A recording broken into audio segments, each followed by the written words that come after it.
ouvintes do podcast, sua fonte de inspiração e conhecimento de dados e inteligência artificial no mundo dos negócios. Bem-vindos ao nosso episódio de lançamento direto do Fórum MoveOn 2024. Eu sou o Bruno Jardim, cofundador e CTO da Power of Data, e o nosso tema de hoje é Generative AI e AWS, uma nova era de escalabilidade, explorando o poder da AI generativa e motores de decisão em cloud para ganhos de escala. E hoje estamos aqui com o Fernando Lujan, gerente de arquitetura da AWS, e vou pedir para ele se apresentar para dar início aqui ao nosso podcast. Perfeito. Primeiramente, obrigado pela oportunidade, Bruno. Obrigado, Raul, pela oportunidade de estar falando aqui. Lá na AWS a gente tem um dizer que a gente é obcecado pelo cliente, e poder participar dessas discussões aqui com vocês é muito importante para a gente, tá? Trabalho na AWS já fazem 2 anos, já tenho uma experiência de mais de 25 anos no mercado de software. Um prazer tê-lo aqui, Fernando. Raul, conta um pouquinho sobre você também. Opa, sou o Raul Hamid, atualmente estou como Head de Marketing da Power of Data. E hoje eu tenho também uma frente nova, né, que é atingir projetos de inovação, buscar projetos de inovação, principalmente agora com o hype da IA generativa, na verdade, né? Para a gente poder estar na ponta, conversando com empresas que querem inovar, que querem construir projetos de inteligência artificial generativa. Então, acho que é um dos motivos de eu estar aqui para poder contar um dos cases aí que a gente tem feito com a Power of Data. Maravilha, eu tenho certeza que esse episódio vai ser super enriquecedor para todo mundo, principalmente porque é um tema que está tão em alta, né? AI generativa, e principalmente quando a gente fala de fazer isso em escala. E para fazer isso em escala, nada melhor do que falar de usar o poder computacional em nuvem. E aqui a gente está falando sobre a AWS. Eu vou começar fazendo uma pergunta pro Raul, porque tem a ver com já um case, uma aplicação. Conta pra gente, Raul, sobre o uso que a Power of Data fez de AI generativa, gerando valor para o cliente usando dados e analytics. Perfeito. Na verdade, quando o case começou, ele não tinha esse escopo inicial da IA generativa. A gente que foi descobrindo ao longo do projeto, na verdade, a gente pensou numa solução que poderia facilitar ali a interação com o cliente, né? Eu vou começar contando o case, dar um passo para trás para contar melhor o case, né? O case é com a Polícia Civil. A gente não pode abrir em muitos detalhes aqui o que foi feito, né? Mas o que eu posso contar é que a polícia tem um problema, assim como qualquer instituição ou empresa tem quando se depara com uma quantidade muito grande de dados. No caso ali da polícia, são diversos boletins de ocorrências de diversos crimes diferentes, né? A gente estava falando de estelionato na internet. E aí aquele volume enorme de dados, imagina lá 17, 18, 20 milhões de ocorrências para um grupo de investigadores analisarem aquilo, né? Vamos dizer assim, é humanamente impossível você conseguir analisar todas as nuances ali do boletim de ocorrência e cruzar um com o outro ali. Então a gente se propôs ali a primeiro estruturar essas informações dos boletins de ocorrência, extrair dados desses boletins para enriquecer, porque são dados não estruturados. Imagina você, né? Você tem ali uma descrição de um boletim de ocorrência que fala: fulano de tal teve um problema ao comprar uma geladeira na OLX e depositou um dinheiro no CPF, chave Pix, CPF e tal. Então, a primeira abordagem ali, depois da estruturação da informação, foi enriquecer a informação, extrair informações dessa fonte não estruturada para poder enriquecer esses dados, né? Para que a gente consiga analisar mais informações, extrair mais informações. Depois entrou uma parte ali mais clássica de machine learning para a gente construir clusterizações para criar grupos ali semelhantes e facilitar a investigação policial. E por fim, né, isso está sendo consumido através de uma plataforma, que tem dashboards gráficos e soluções mais comumente utilizadas, né, de BI. E aí, no meio do projeto, a gente falou: cara, seria muito interessante aqui, aproveitando aqui o hype da IA, por que não um chatbot aqui para facilitar a conversa e a interação do investigador no dia a dia? Porque assim, na prática, nem todos os investigadores vão ter, assim como um analista de negócio, às vezes não tem a habilidade de usar uma dashboard, usar uma ferramenta XPTO. Um chat é muito mais simples, né? Então a gente pensou nessa nova feature e implementou uma solução, que aí a gente vai entrar mais em detalhes depois, com IA generativa, e isso tem gerado bastante valor ali pro pessoal. Bacana. Eu vou aproveitar esse gancho aqui, que o Raul falou, desse projeto, porque eu imagino que, assim como neste contexto, a importância do dado não poder sair da empresa que elabora aquele projeto, né? Não pode mandar essa informação, assim como hoje os bancos, o setor financeiro tem essas restrições de envio de dados para outra empresa. Fernando, como que na AWS a gente consegue implementar AI generativa em escala, garantir isso e assegurar que a empresa que está implantando esse projeto, que aquela informação não vai sair dali para uma outra API de uma empresa externa, né, de uma empresa terceira. Acho que isso é um requisito mandatório para que esses projetos ganhem escala. Fato. E o que eu acho que é importante aqui é voltar um passo atrás. Em 2023 o mundo descobriu a Generative AI, né? E a inovação ela surge de várias formas. E dentro da Amazon, no grupo Amazon como um todo, a gente sempre trabalha muito próximo do cliente. A gente fala de trabalhar de trás para frente. Quando começou a se falar em Generative AI, a AWS ela parou, voltou um passo atrás e começou a conversar com os clientes dela. Clientes globais de indústrias reguladas. E a primeiro dado que ela levantou disso era que o dado do cliente era muito precioso para ele. Então tinham questões de segurança e tinham questões de governança do dado que ela precisava endereçar antes de qualquer outra coisa. E foi aí que a gente desenvolveu a solução do Bedrock, em que os dados são armazenados dentro da AWS e você pode fechar o escopo de trabalho dos modelos para que utilizem somente os dados da empresa e os dados que você der permissão para ele consumir. Isso permitiu que esses projetos ganhassem vida e que essas indústrias mais reguladas pudessem utilizar a Generative AI dentro de suas soluções, dentro dos seus negócios. Só para eu trazer um contexto sobre, você citou aí o Bedrock, eu consigo então dessa forma trazer um modelo, por exemplo, um grande modelo de linguagem, de certa forma para dentro da infraestrutura para resolver o problema e garantir que dali não vai ter essa saída do dado, né, de dentro da estrutura. Porque eu estou falando isso até porque para implementar esse tipo de solução, se você tentar colocar um modelo dentro de uma infraestrutura e gerenciar isso por conta, é um processo mega complexo.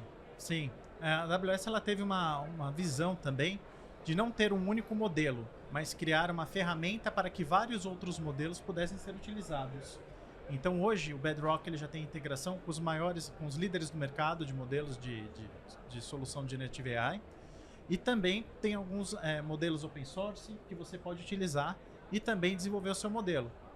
Talvez você não precise desenvolver um modelo customizado para a sua empresa, mas você consegue fazer isso com um custo de investimento para criar assim um modelo.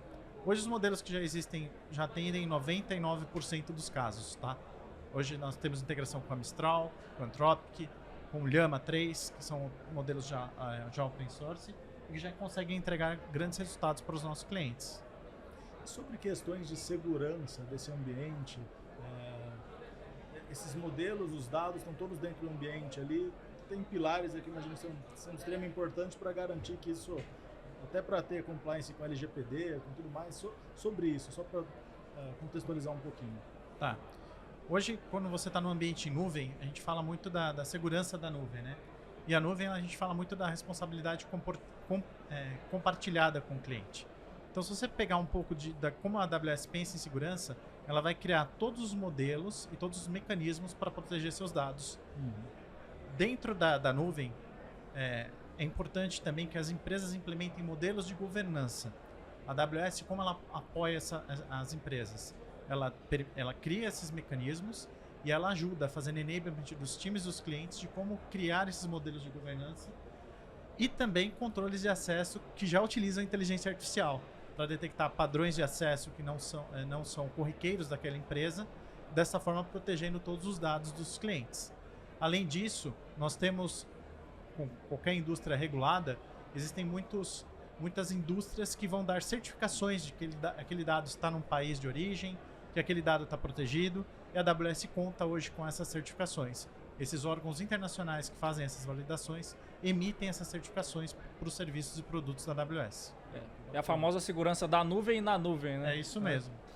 E eu ia até já, aproveitando, Raul, te perguntar, quando a gente fala tem um poder de escala, beleza, tem uma solução, funciona, meu dado não vai sair do meu CNPJ, vamos dizer assim,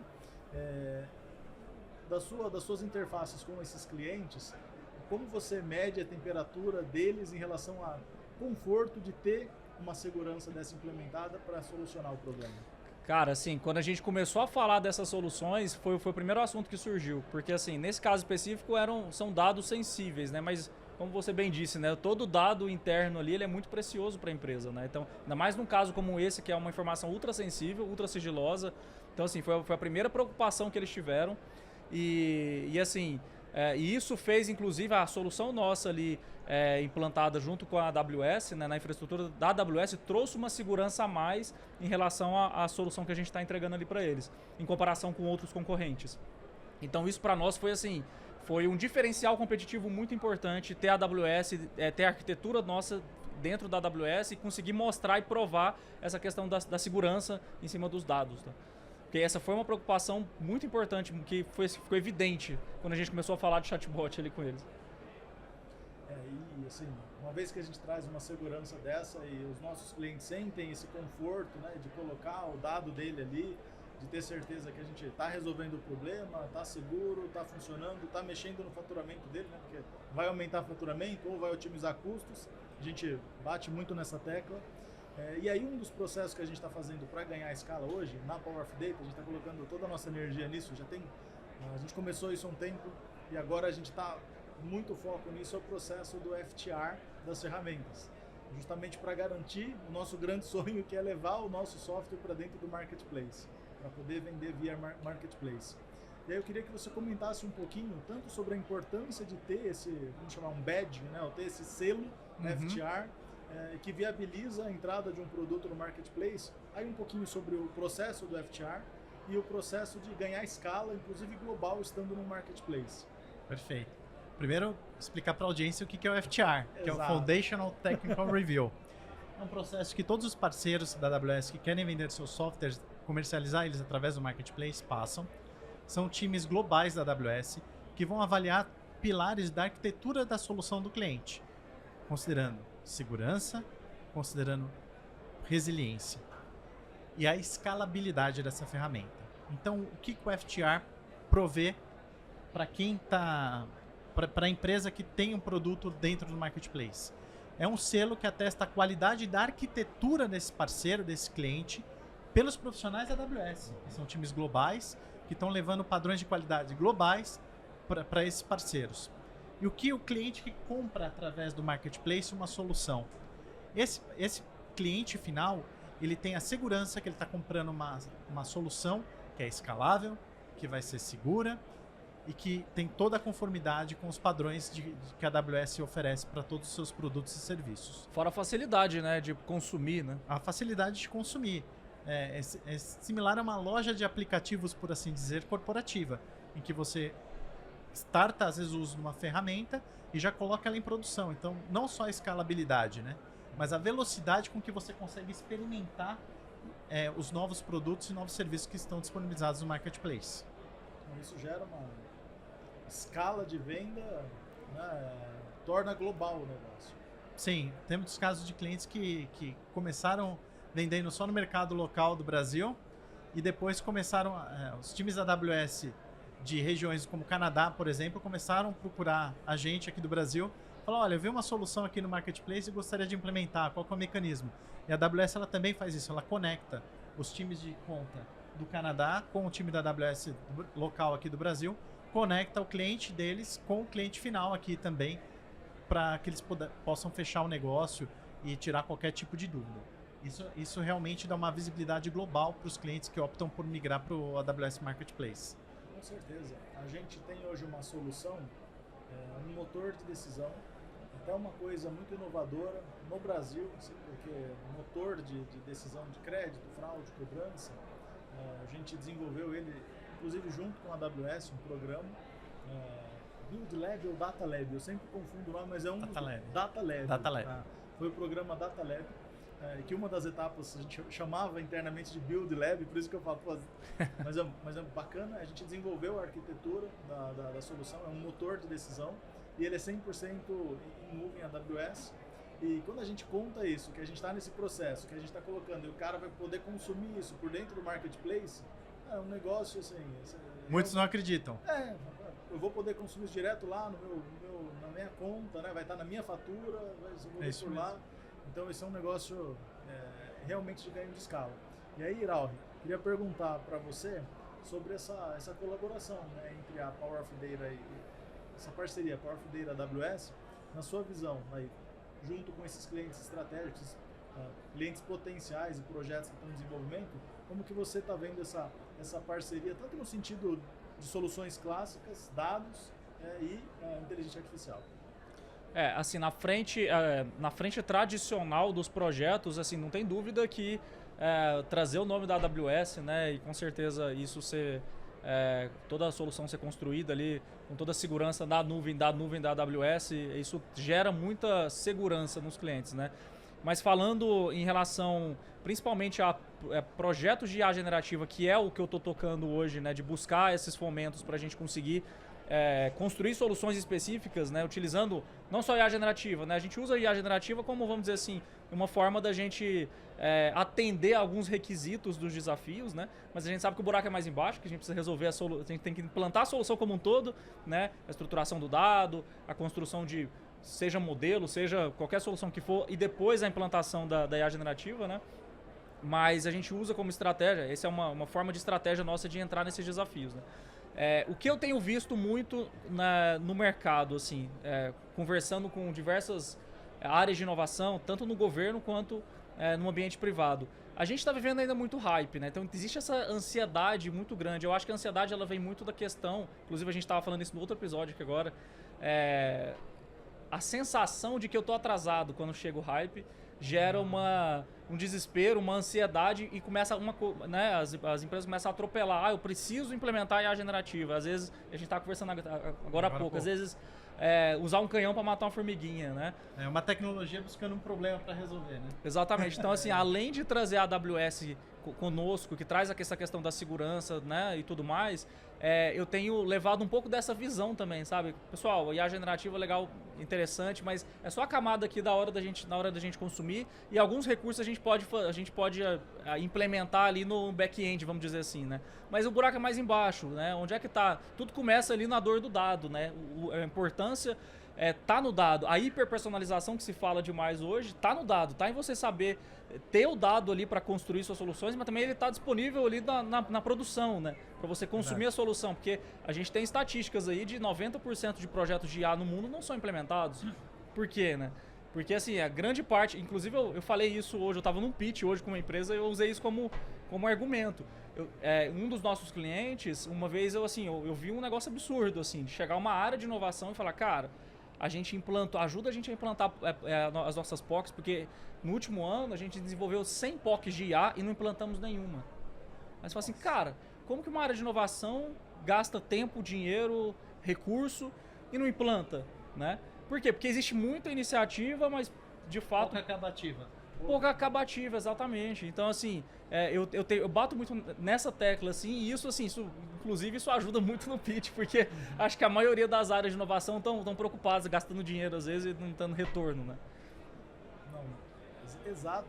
E assim, eu fico curioso aqui, até para ouvir do Fernando, porque do outro lado, do ponto de vista, né, da AWS, como que é olhar para uma parceria dessa? Porque minha curiosidade é até assim, a AWS atende, pensando em Brasil, né? Vamos olhar só para o Brasil. Uma empresa gigante como um Banco Itaú, né? A gente sabe casos públicos, como um Banco Itaú, que não preciso nem falar o tamanho. Uma empresa, uma startup, uma empresa que era uma startup e ganhou agora mais corpo, como a Power of Data. Como que é essa visão de inovação e de escala de negócios e parcerias do ponto de vista da AWS? Tá. Vou falar onde vocês ajudam muito a gente, tá? E até um pitch para você. Pensando aqui, Bruno, e me corrija se eu falar alguma besteira sobre dado, especificamente. Por que eu vou falar sobre dado? Porque o modelo, a qualidade do modelo está intrinsecamente ligada à qualidade do dado. E os dados, a gente vê 4 grandes desafios, assim, do meu ponto de vista, que eu vejo nos clientes, tá? Que eu atendo. Primeiro, armazenamento. Armazenar dados em quantidade e em escala é um desafio para os clientes. O dado só armazenado, você tem uma preocupação de segurança, que é a nossa prioridade dentro da AWS. Ele precisa de uma camada de governança. O dado por si só, armazenado e governado, ele não está integrado em nenhum lugar. Vai ter que ter uma terceira camada de integração. E uma quarta camada que a gente tem que ter é de análise dos dados. Agora você acessa o site lá da Power of Data, vê os produtos e serviços que vocês têm. Até consultoria vocês prestam. Então isso nos ajuda a dar velocidade para os nossos clientes, para que eles consigam implementar soluções usando Generative AI ou Machine Learning para resolver seus problemas de uma forma muito mais rápida e veloz. A gente até brinca na AWS que a velocidade ela é desproporcional a qualquer outro princípio que a gente tem que ter fora segurança, óbvio, para poder entregar um produto para o mercado.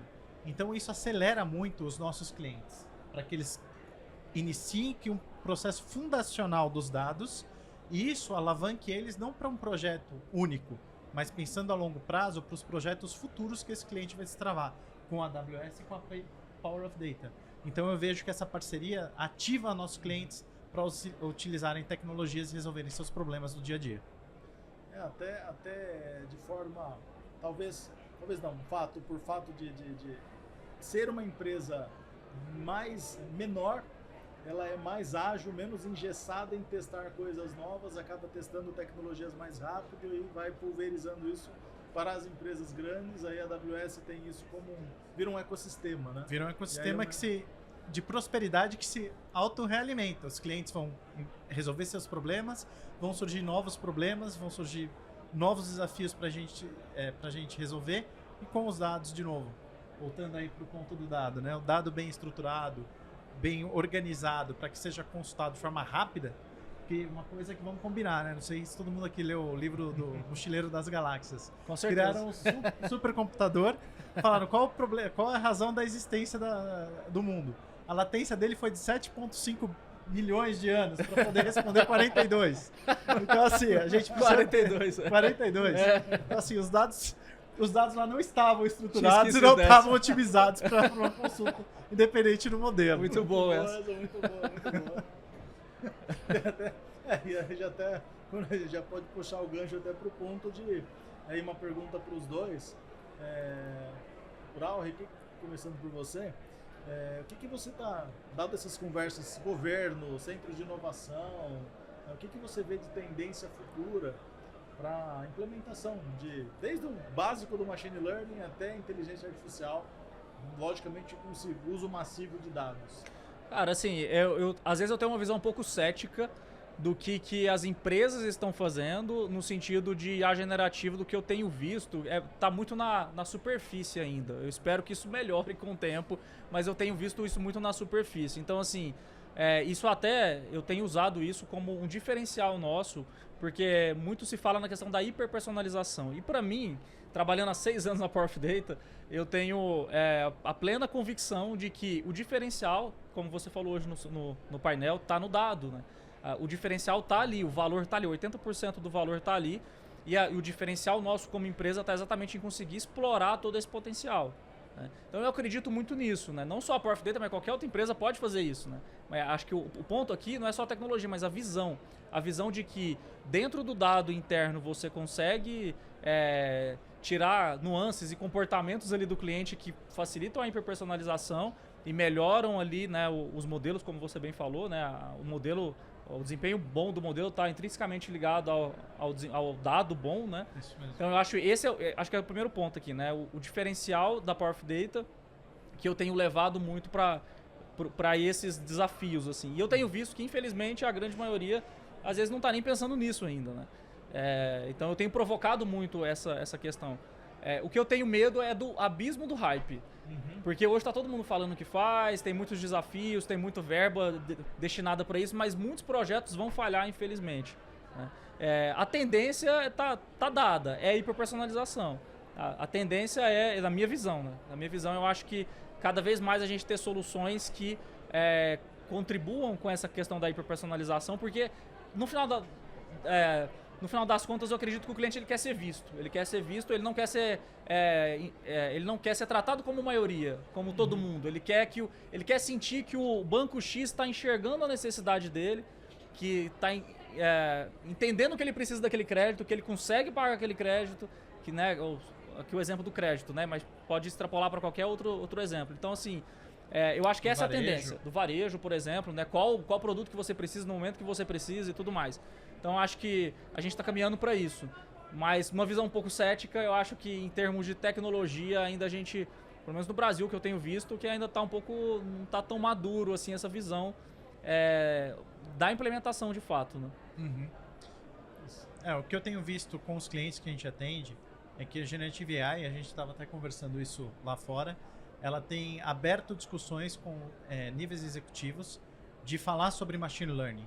Ela facilita, ou de falar né? sobre data lake. Ela abre a Então porta. ela abre a porta. Ela abre a porta. E aí, a hora que a gente começa a fazer, trabalhar de trás para frente com o cliente, entender o real caso de uso dele, muitas vezes já existe uma solução de machine learning no mercado em que vai atender aquela demanda que ele precisa, vai dar aquela resposta que ele precisa e que ele não precisa de um modelo de Generative AI para poder resolver aquele problema que ele está tendo na empresa. Que é mais caro, inclusive, né? Que é brutalmente mais caro, às vezes é 10 vezes mais caro.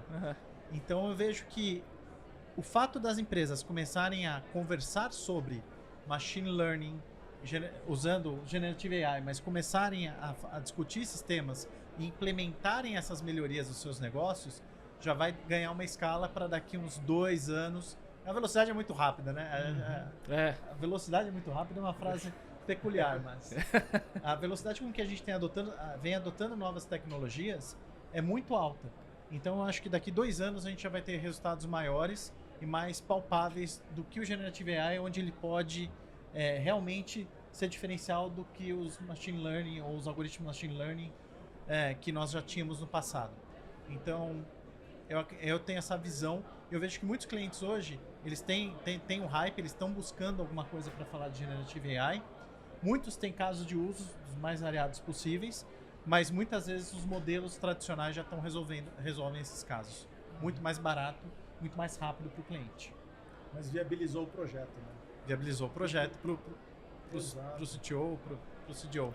Por um lado é bom que democratizou também o acesso, né? E as pessoas estão voltando a falar sobre isso e facilitou o entendimento, eu acho. E isso abre muitas portas. Sim, sim. Assim, tem o lado positivo e o lado negativo aí, né? Sim. Eu acho que, por enquanto, pelo que eu percebo dos meus clientes, estão abrindo mais portas do que tendo lados negativos. E eu acho que vai acabar até corrigindo aquela informação que você trouxe, Raul, do 90% dos projetos, se não me engano, isso foi uma pesquisa do Gartner. Outras pesquisas, já vi esse número. 90% de projeto que usa machine learning que não entra em produção. E a outra pesquisa que eu vi também de 80% dos dados estarem subutilizados nas empresas. Esses dois indicadores são terríveis quando você olha para o mercado. Mas dados que você falou, Fernando, provavelmente, como o C-level das empresas estão entrando no tema da Generative AI, vai abrir porta para que use mais dados, que acaba usando machine learning, que viabiliza todo esse negócio, esses indicadores daqui a 2, 3 anos talvez estejam bem melhores. Vocês acham que isso faz sentido? Estou viajando. Não, eu acho que faz sentido. Eu acho que ter essa agenda é muito importante, né? A gente está falando sobre isso e o C-Level, isso está chegando no C-Level, ajuda a priorizar em questão de tempo e dinheiro, né? Isso a gente tem visto, pelo menos eu tenho visto muito na ponta da questão dos desafios, né? Assim, a gente está vivendo um hype mesmo, assim, é fácil medir isso. Onde a gente vai, em todo evento que a gente vai, só se fala nisso e tem muita oportunidade aí para a gente como empresa de desenvolvimento que desenvolve soluções, né? Tem muita oportunidade, né? Maravilha, queria agradecer a participação de vocês. Não sei se vocês têm alguma colocação, uma conclusão, algo que vocês queiram acrescentar aqui, mas compartilhar esse tempo, Fernando, Raul, com vocês, acho que um ganho absurdo aí de conhecimento para todo mundo que vai ouvir a gente, vai ver a gente. Acho que isso expande muito a cabeça aí dos projetos. Eu tenho um complemento que na hora que você estava falando sobre a questão da interação com a Powerful Data, com a AWS, na hora me veio um quadro que eu vi uma vez num vídeo, eu esqueci agora, acho que era um professor do MIT falando sobre IA generativa, e ele trouxe um quadro mostrando as camadas, né? Ele começa na camada ali do hardware, NVIDIA, Intel e etc. Depois em cima você tem a camada das nuvens, né? Aí eu entendo que existe com certeza uma interação, por exemplo, da AWS com essas empresas, até em questão de otimização, de buscar novas tecnologias e tudo mais, né? Porque isso impacta o negócio de vocês. E na parte de cima Então, empresas como a Porf Data, que desenvolve soluções com serviços disponibilizados em nuvem. E em cima você tem as soluções personalizadas, né? Uma solução, sei lá, para o segmento de crédito, uma solução para o outro segmento, que utilizam ferramentas da Porf Data para desenvolver, que utilizam nuvem, que utilizam hardware. Então, assim, é uma cadeia muito interessante, né? Sim. Eu acho a AWS ela acredita muito nos builders, né? Nos construtores, nos clientes que constroem utilizando. Imagina que a AWS ela se vê como uma empresa, como se fossem vários blocos de Lego e você constrói aquilo que realmente você precisa para atender a demanda do seu negócio. E acho que essa visão que você tem faz todo sentido. Mas para finalizar aqui, eu tenho uma pergunta. Até do projeto que vocês fizeram com a polícia. O chatbot está resolvendo o crime? Fez a pergunta de $1 milhão. Essa é uma resposta que a gente vai descobrir daqui uns meses. Isso mesmo. É fantástico. Muito bom. Até porque se você responder, você que vai estar cometendo um... Muito bom. Não posso. Não estou autorizado. Os NDAs não permitem. Muito bom. Muito boa pergunta. Muito bom. Foi um prazer estar com você aqui, Fernando Rauch. Sensacional. Muito obrigado pela participação. Obrigado você pela oportunidade. Obrigado, Bruno. Valeu, gente.